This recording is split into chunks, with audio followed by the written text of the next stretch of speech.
بسم اللہ الرحمن الرحیم، السلام علیکم۔ میں ہوں آپ کا میزبان عاقل حسین۔ ناظرین، اس وقت میں بلتستان کا خوبصورت شہر سکردو میں موجود ہوں۔ آج ہم سکردو میں گلگت بلتستان کی ایک مقبول شخصیت کا انٹرویو کرنے کے لیے ہم یہاں آئے ہیں۔ آج ہم جس شخصیت کا انٹرویو کرنا چاہتے ہیں وہ کسی تعارف کے محتاج نہیں ہے۔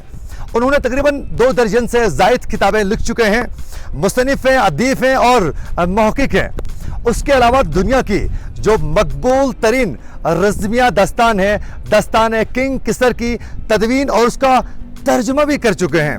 اور ساتھ ساتھ میں بتاتا چلوں کہ ان کی بے شمار خدمات کی وجہ سے حکومت پاکستان نے انہیں 2017 میں صدارتی ایوارڈ برائے حسن کارکردگی سے بھی انہیں نوازا ہے۔ آج کا جو پروگرام ہے ہم جن کا ریکارڈ کرنا چاہتے ہیں، آپ کی خدمت میں پیش کرنا چاہتے ہیں، وہ مقبول شخصیت ہے گلگت بلتستان کی، محمد حسن حسرت صاحب ہیں۔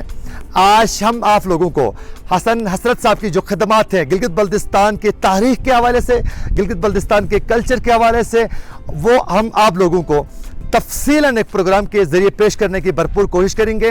آج کا یہ جو پروگرام ہے حسن حسرت صاحب کے ساتھ ہم باقاعدہ ان کے گھر میں جا کے ریکارڈ کریں گے اور ان کی خدمات کے حوالے سے تفصیلاً آپ لوگوں کو بتانے کی ہم بھرپور کوشش کریں گے۔ تو آج کا یہ پروگرام کا ہم باقاعدہ آغاز ان کے گھر سے ہی کرتے ہیں۔ چلیں ابھی ہم پروگرام کا باقاعدہ آغاز کرتے ہیں۔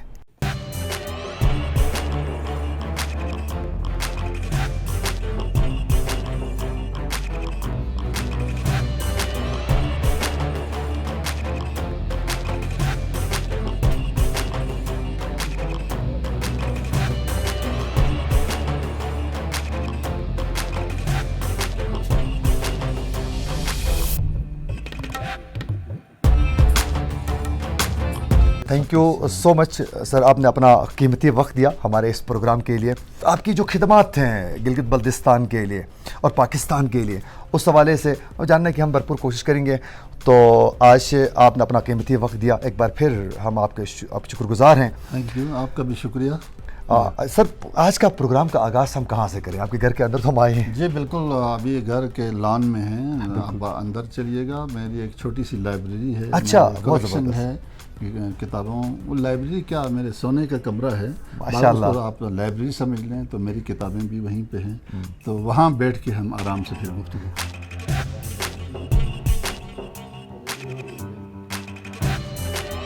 اس وقت ہم اس روم میں داخل ہو چکے ہیں جہاں سر نے گھر کے اندر ہی ایک زبردست چھوٹی سی ایک لائبریری تشکیل دی ہے تاکہ کتابوں کے ساتھ زیادہ سے زیادہ وقت اسپینڈ کر سکیں۔ یہاں مختلف بکس لگی ہوئی ہے، لیکن اس جگہ میں جتنی بھی بکس ہیں سر، میرے خیال میں یہ جو سامنے بکس ہیں جی یہ سارے حسن حسرت صاحب نے جو خود لکھی ہے، 2 درجن سے زائد بکس کے یہ مصنف ہے، ادیب ہے اور بہت زبردست طریقے سے لکھا ہے۔ سر مجھے تھوڑا بتائیے گا کہ اپنے بکس کے حوالے سے۔ میری کتابوں میں سب سے اولین کتاب ہے تاریخ ادبیات پہلی کتاب؟ بلتستان، جی پہلی کتاب ہے۔ اچھا، تو یہ اس میں بلتستان کی زبان، اس کے ادب، اس کے شعراء، اس کے ادیب، ان کے بارے میں تفصیل سے کتاب ہے۔ ٹھیک ہے۔ تو اس کے بعد جو کتاب میں نے لکھی بلتستان تہذیب و ثقافت، یہ بلتستان تہذیب و ثقافت ہے۔ اس کتاب کا ترجمہ چینی زبان میں ہوا ہے اور وہ بھی اس وقت میرے پاس موجود ہے، بہت زبردست، پبلشڈ کتاب ہے۔ بہت اچھا۔ تو پھر اس کے بعد پھر اسی کتاب کا جو دوسرا ایڈیشن ہے ترامیم و اضافے کے ساتھ، یہ ضخامت اس کی کچھ بڑھ گئی ہے۔ تو اس کے علاوہ یہ سفرنامہ ایران ہے۔ سفرنامے تو سب نے لکھے ہیں، لیکن میں نے بلتستان اور ایران کے جو ثقافتی، تاریخی، لسانی اور ادبی جو روابط ہے قدیم زمانے سے، اس کا بھی تذکرہ کیا ہے۔ بہت اچھا، بہت اچھا۔ یہ آپ کو معلوم ہوگا بلتستان سے بہت سارے لوگ پری پارٹیشن ڈوگرا دور میں یہاں سے جا کے ہندوستان کے مختلف شہروں میں آباد ہوتے تھے، جن میں شملہ، منصوری، نینی تال، ڈلہوزی، دہرادون، اور اس میں پھر سب سے زیادہ شملے میں آباد تھے۔ تو میرے دادا یہاں سے گئے تھے پہلی جنگ عظیم میں، پھر میرے والد وہاں شملہ میں پیدا ہوئے تھے۔ تحریک پاکستان میں ہمارے لوگوں نے بہت بڑے کارنامے انجام دیے شملہ میں، بالکل۔ اور اس میں قائد اعظم نیشنل گارڈ ایک تنظیم تھی، اس تنظیم کے رکن بھی تھے میرے والد صاحب۔ میں ابھی آپ کو قائد اعظم کے ساتھ وہ تصاویر بھی میں دکھاؤں گا، اس میں سب سے زیادہ بلتستان کے لوگ تھے اس تنظیم کے اندر۔ تو یہ میرے والد صاحب کی آٹو بایوگرافی ہے ایک طرح سے. یعنی پاکستان بنانے میں بھی گلگت بلتستان کے لوگوں کی بہت بڑی انہوں نے روایات کی ہے کہ یہاں سے بلتستان کے لوگ کیسے مائگریٹ کر کے جاتے تھے, وہاں ان کی سیٹلمنٹ کیا تھی, تحریک پاکستان چلی تو انہوں نے کیا خدمات انجام دی, اور پھر واپس 47 میں وہ یہاں کیسے پہنچے, کیا کیا مشکلات دیکھی اور کیسے بکھر گئے. یہ ساری باتیں اس کے اندر. ٹھیک ہے. یہ بلتستان کے اولین جو مرثیگو شاعر ہیں راجہ حسین علی خان محب, جن کے آباء و اجداد کو, ان کے والد کو, ان کے پورے اہل و عیال کو ڈوگروں نے یہاں سے گرفتار کر کے جموں کشمیر لے گئے, اور پھر ترال میں ان کو پہلے تو کشمیر کشتواڑ میں ان کو جیل میں ڈالا, اور پھر ابد الآباد ہمیشہ کے لیے ان کو یہ پابند کر دیا گیا کہ وہ کشمیر ترال میں ہی رہیں گے. تو وہ وہیں پہ پیوند خاک ہیں. تو انہوں نے بلتی میں جو مرثیگوئی کی ہے واقعات کربلا کے تناظر میں, یہ ان کی زندگی, ان کے فن اور ان کے کلام پر مبنی ہیں. پھر اسی کے ساتھ ہی جس کو ہم انیس بلتستان کے نام سے یاد کرتے ہیں راجہ حسین علی خان محب کو, اس کے علاوہ یہ بھی اسی خاندان کے ہیں. ان کے بھتیجا تھے راجہ محمد علی خان ذاکر, انہوں نے بلتی میں مرثیگوئی کی ہے. جس طرح ہم نے محب کو انیس بلتستان کا نام دیا ہے, اسی طرح ذاکر کو ہم نے دبیر بلتستان کا لقب دیا ہے. یہ ان کا الگ ایک رنگ ہے اپنے طور پر. ٹھیک ہے. اس کے بعد بلتی زبان میں ایک خصوصی طور پر ایک صنف ہے شاعری کی, اس کو بحر طویل کہتے ہیں. یہ اردو میں خال خال کہیں, میں نے صرف مصحفی کے ہاں دیکھی ہے بحر طویل, باقی فارسی میں یقیناً فارسی ادب میں بحر طویل ہیں, لیکن یہ عربی ان اوزان و بحور 19 جو بحور ہیں ان میں سے ایک بحر کا نام طویل ہے. تو اسی بحر کے اندر رہ کے انہوں نے شاعری کی ہے. جوہر بلتستان یہ جوہر علی جوہر ان کا نام ہے. انہوں نے اسلامی غزوات کو منظوم کیا ہے, اور بہت ہی خوبصورت اور فصیح و بلیغ تنتنا, اور اس کے اندر وہ زبان دانی کے جوہر انہوں نے دکھائے ہیں. ان کا نام بھی اسم و مسمى جوہر, اور پھر کلام بھی جوہری سے کم نہیں ہے. تو اس کے علاوہ پھر مذمت دنیا پر ایک خصوصی بحر طویل ہے جو اس دنیا فانی کے بارے میں انہوں نے لکھی ہے. یہ ہماری یہاں ایک روایت رہی ہے, یہ ایران میں بھی روایت رہی, پورے ہندوستان میں یہ روایت رہی. کوئی بھی واقعہ پیش آتا تھا تو اس کو واقعے کو منظوم کیا جاتا تھا اس زمانے میں. تو یہاں مثلا ایک خانقاہ تعمیر ہو گئی, تو اس خانقاہ کی تعمیر نظم کی شکل میں تاریخ میں انہوں نے محفوظ کی. ایک راجے کی وفات ہو گئی تو اس کو بھی منظوم کیا. تو اس طرح سے بہت ہی خوبصورت منظومات ایک زندہ تاریخ کے طور پر ان کی تواریخ اس کے اندر موجود ہیں. میں اگر آپ کہتے ہیں تو میں ایک مثال پیش کرتا ہوں. ضرور. یہاں کہتے ہیں ایک مسجد کی تعمیر ہوئی تو کہا کسی شاعر نے, سر از سجود بردار پس بارکو برگو تاریخ سال مسجد قد قامت الصلاۃ است. قد قامت الصلاۃ است کو یہ ابجد کے حروف و اعداد جو ہوتے ہیں ان کو جمع کرنے سے پھر اس کی تاریخ نکل آتی ہے 1322 ہجری. تو یہ میں نے پورے بلتستان میں ایک ایک قبر پر جا کے, ایک قبرستان پہ, ایک خانقاہ, مسجد, امام بارگاہ میں جا کے کلیکٹ کیے ہیں میں نے. بہت اچھے. اس کے علاوہ پولو کے بارے میں کہا جاتا ہے, پولو کی ابتدا اسی علاقے سے ہوئی ہے. پولو کا لفظ بلتی زبان کا لفظ ہے. تمام دنیا کی ڈکشنریز, تمام دنیا کی انسائکلوپیڈیاز اس بات کی گواہ ہے, انہوں نے لکھا ہے یہ بلتی زبان کا لفظ ہے پولو.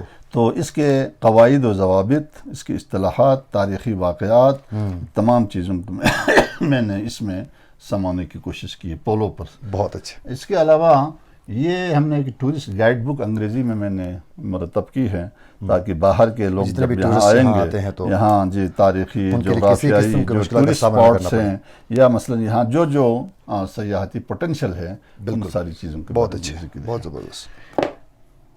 یہ ہم نے ایک مشترکہ کوشش کی تھی. ہمارے ایک دوست ابھی مرحوم ہو گئے حال ہی میں, پروفیسر حشمت علی کمال, تو نگارشات بلتستان کے نام سے مختلف لوگوں کے مضامین اور ان کے کلام پر مبنی ہیں.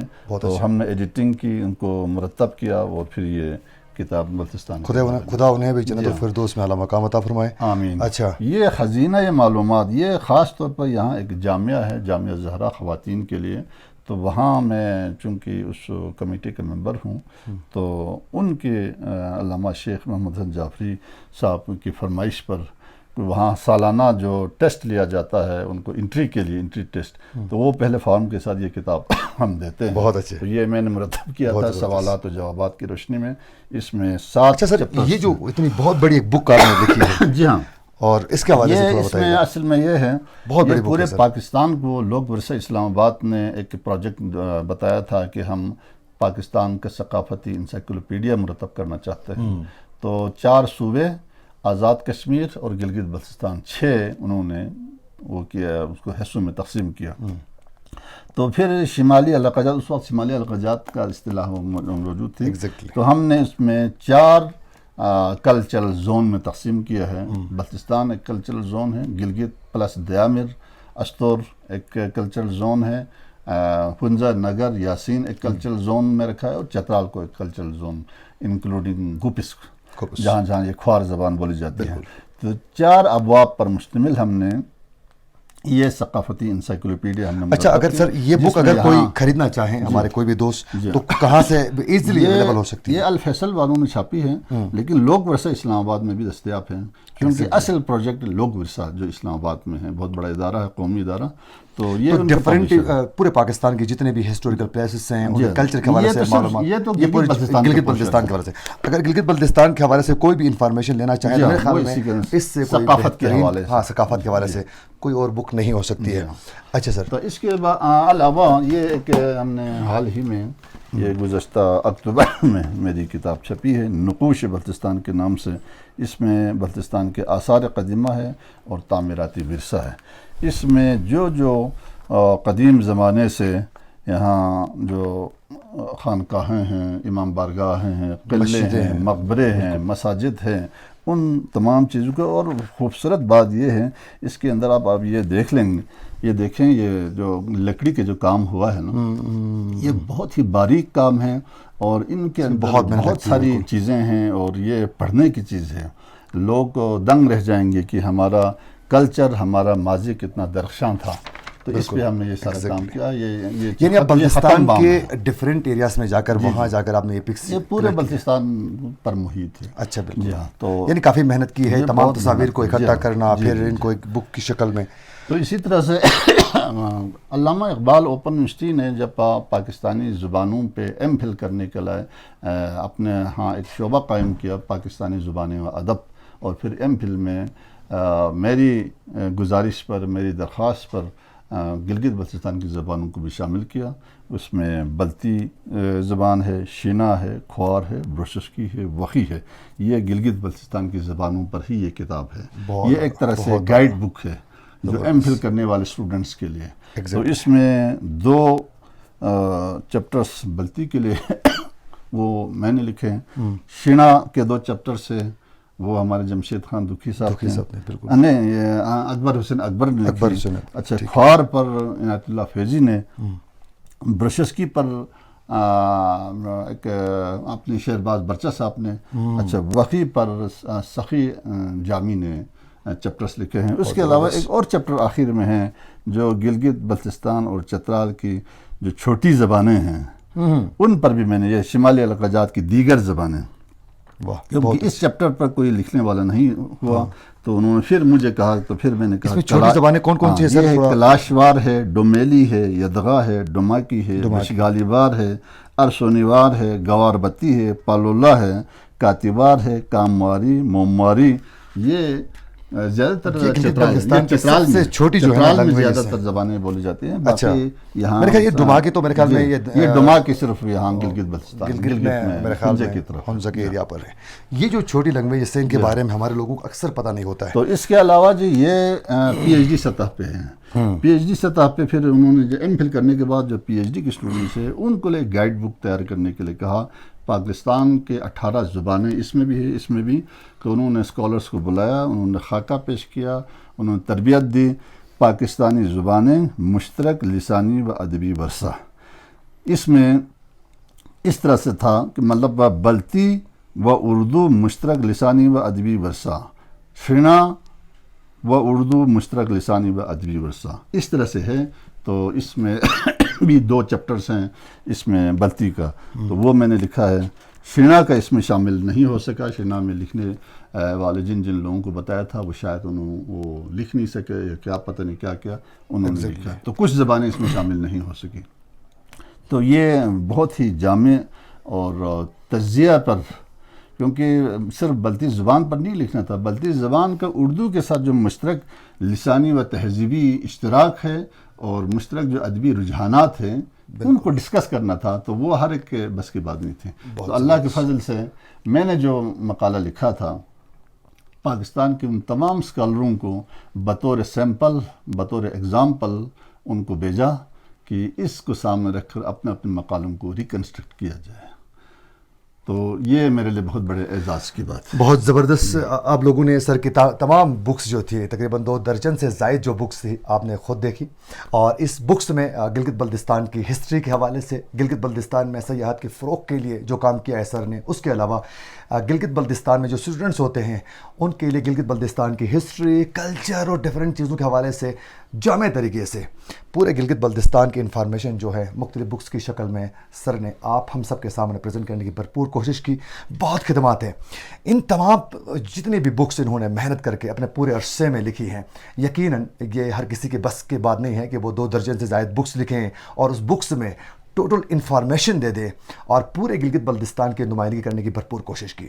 ان تمام بکس میں حسرت صاحب نے کہیں بھی صرف اور صرف بلتستان کو ہی فوکس نہیں کیا، بلکہ پورے گلگت بلتستان کی نمائندگی کرنے کی بھرپور کوشش کی. اسی لیے پورے گلگت بلتستان میں یہ مقبول ہے. یہ تمام خدمات کی وجہ سے پورے پاکستان میں، پوری دنیا میں ان کا نام روشن ہے. مختلف ایوارڈس یہاں بھی لگے ہوئے ہیں کافی سر کے، اور اس کے علاوہ کچھ ایوارڈس ابھی میں نے سر کو کہا کہ آپ یہاں لے کر آئیں، تو بڑے میں نے مشکل سے منانے کی بھرپور کوشش کی ہے. کیونکہ جب انسان محنت کرتا ہے ہمدردی کے ساتھ، خلوص دل کے ساتھ، جب آگے بڑھتا ہے محنت کے ساتھ، تو پھر یقیناً اس کے جو خدمات ہوتی ہیں دنیا اسے ضرور تسلیم کرتی ہے. اگر کوئی بھی قوم جو ہے ڈیولپڈ جو کنٹریز ہوتے ہیں، جو تہذیبیں ہیں، جو بڑی تہذیبیں ہیں، وہ اپنے دیگر جو لوگ ہیں جو زیادہ اپنی قوم کے لیے دیگر لوگوں کے جو خدمات ہوتے ہیں ان کو تسلیم کر کے ضرور ان کو ایک ریوارڈ دیا جاتا ہے. یہ جو کچھ یہاں باقاعدہ ایوارڈس بھی پڑے ہیں، شیلڈس پڑی ہوئی ہیں، تو سر یہ جو ہے میرے خیال میں سعودی عرب کا مجھے لگ رہا ہے. یہ سعودی عرب میں ہم جب حج کے لیے گئے تو وہاں بھی ہمارے تعارف کیا گیا، تو وہاں جو ایک ادارہ تھا تو انہوں نے حضور کی جو مہر نبوت ہے ماشاءاللہ آج کل استنبول میں ہے اصل، تو ان کا ماڈل انہوں نے بنایا تھا، یہ انہوں نے ہمیں دے دیا. اس کے علاوہ یہ یہاں ایک تنظیم ہے بزم علم و فن ہے، یہ بہترین قلمکار کے طور پر محب ایوارڈ، جو کہ ابھی ہم نے ذکر کیا راجہ حسین خان محب کی زندگی اور ان کے فن پر ہم نے کام کیا ہے. بالکل. تو یہ انہوں نے 2006-07 میں انہوں نے دیا تھا. اسی طرح یہ سندھ میں شاہ لطیف بٹائی ایک انٹرنیشنل کانفرنس منعقد ہوئی تھی، تو اس میں گلگت بلتستان سے مجھے حکومت سندھ نے بلایا تھا، وہاں میں نے مقالہ پڑھا تو انہوں نے یہ دے دیا. اچھا سر، یہ میرے خیال میں آپ کو صدارتی جو ایوارڈ ملا رہا 2017 میں، بہت زبردست. یہ پرائٹ آف پرفارمنس ہے، 2017 میں مجھے ملا. اور گلگت بلتستان میں اب تک لٹریچر کے شعبے میں صرف 4 پرائٹ آف پرفارمنس اب تک ملے ہیں، تو ان میں سے ایک میں ہوں. سر آپ کی جتنی خدمات ہیں اس کو اگر مد نظر دیکھا جائے تو یہ بہت کم ہے. عاقل صاحب، اصل بات یہ ہے، یہ صدر صاحب کے دستخط سے جو ہمیں صدر ممنون صاحب کے 2017 تو یہ ہے جی.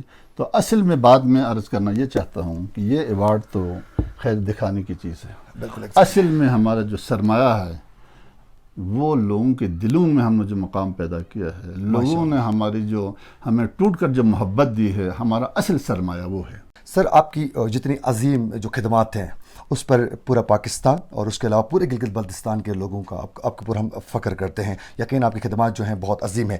سر یہاں پہ کچھ کافی بکس نظر آ رہی ہیں اور کچھ یہاں کیسٹس بھی ہیں، تو اس حوالے سے بھی تھوڑا کچھ ہم ذکر نہ کریں. کچھ تھکاوٹ ہو گئی ہے تو ہم ذرا نیچے بیٹھ کے اگر ڈسکس کریں. ضرور سر. اچھا سر، یہ کافی بکس ہیں، یہ کس حوالے سے؟ یہ ہے جناب، یہ بچوں کے لیے ہم نے تیار کی ہے کتابیں. ہمارے ایک استاد محترم ہوتے تھے، مرحوم ہو گئے، محمد علی مہدی صاحب. انہوں نے پہلے اردو میں بلتستان کا معاشرۃ العلوم انہوں نے لکھا تھا. تو یہ فرسٹ 2 اور 3 یہ اس کا ترجمہ ہے. یہ لاہور سے کسی سے کرایا تھا, اس کے ریویو ہم نے کیا ہے. تو یہ سوشل اسٹڈیز فار بلتستان 1 2 3. پھر یہ 4th اور 5th جو سوشل اسٹڈیز ہے یہ میں نے خود لکھی ہے انگریزی میں, جو 4تھی اور 5ویں کلاسز کے, اور اس کے لیے گورنمنٹ نے اپروول بھی دی ہے اور یہ اسکولوں میں رائج ہے. تو چونکہ اپنے علاقے کے حوالے سے جب تک علم نہ ہو تو باہر کی دنیا کا علم وہ پختہ علم نہیں کہلاتا ہے. بالکل علم اپنی ذات سے شروع ہوتا ہے. من عرف نفسہ من عرف ربہ. جس نے اپنی ذات کو پہچانا اس نے اس رب کو پہچانا. تو علم کی ابتدا اپنی ذات سے ہونی چاہیے. تو اسی جذبے کے تحت پھر یہ کچھ مشترکہ کام ہم نے کیا ہے. یہ ہمارا ایک بلتستان دائرہ مصنفین ہے. تو اس میں پہلے ہم نے بلتی قاعدہ مرتب کیا جسے مقتدرہ قومی زبان اسلام آباد نے یہ چھاپا. پھر اس کے بعد پھر یہ شغبو 1 بک 1 ہے. یہ بلتی شغبو 1 یعنی شغبو کتاب کو کہتے ہیں, مطلب بلتی بک 1. پھر یہ بلتی بک 2 ہے. تو اس کے علاوہ بھی کام ہو رہا ہے. اس کے ساتھ ساتھ جو ہماری جو نوجوان نسل ہے ان کو اس زبان سے آشنا کرنے کے لیے, کیونکہ یہ زبان اب خطرے سے 2-4 زبان بن گئی ہیں گلگت بلتستان کی زبانیں, اس پہ بہت کام کرنے کے لیے. کیونکہ اس میں اردو اور دیگر جو لینگویجز ہیں ان کے کئی ورڈز شامل ہو چکے ہیں, اور یہ لینگویجز کو کافی مشکلات کا سامنا کرنا پڑتا ہے. اسی تناظر میں ان کتابوں پہ ہم نے کام کیا ہے. وہ انشاءاللہ آنے والے وقتوں میں یہ جو آپ خطرہ محسوس کر رہے ہیں وہ خطرہ ٹل جائے گا. بہت زبردست. محاذ میں بیٹھ کر سر آپ عظیم کام کر رہے ہیں. اچھا, اس کے علاوہ سر یہ ایک بہت بڑی بک آپ نے لکھی ہے کسر کے دستان کے حوالے سے. میرے خیال میں اس میں کوئی 12 چیپٹر ہیں. جی ہاں, 12 آپ نے بہت محنت کر کے کام کیا, اور بلتی لینگویج میں وہ بھی خاص کر. تو یہ پہلے تو میں آپ سے یہ عرض کر رہا ہوں, یہ جو کیسٹیں ہیں اچھا ہم نے مختلف وادیوں سے, اور بھی ہے, یہ تو صرف ایک داستان گو سے ہم نے کیا ہوا ہے. اور بھی مختلف داستانیں ہیں میرے پاس, کیسٹیں بھری ہوئی ہیں. تو پہلے تو ان پہ ریکارڈ کیا ہے, ویڈیو بھی ریکارڈنگ کی ہوئی ہے میرے پاس. تو پھر ان کو ڈسپلے کر کے میں نے پھر کاغذ پہ اتارا ہے اور پھر اس کو کمپوز کیا ہے.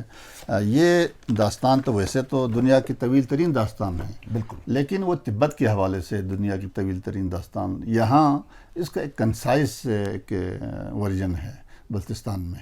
تو 12 چیپٹرز ہیں. تو اس میں نے ان کو یہ کاغذ پہ اتارا ہے, کمپوز بھی کیا ہے. اور اس کے کچھ یہ مکمل بلتی لینگویج میں ہے سر؟ یہ مکمل بلتی لینگویج میں ہے, اور اس کے انگریزی میں ٹرانسلیشن ہم نے شروع کیا ہوا ہے. بہت اچھا. تو وہ کام انشاءاللہ جلد کمپلیٹ ہو جائے گا.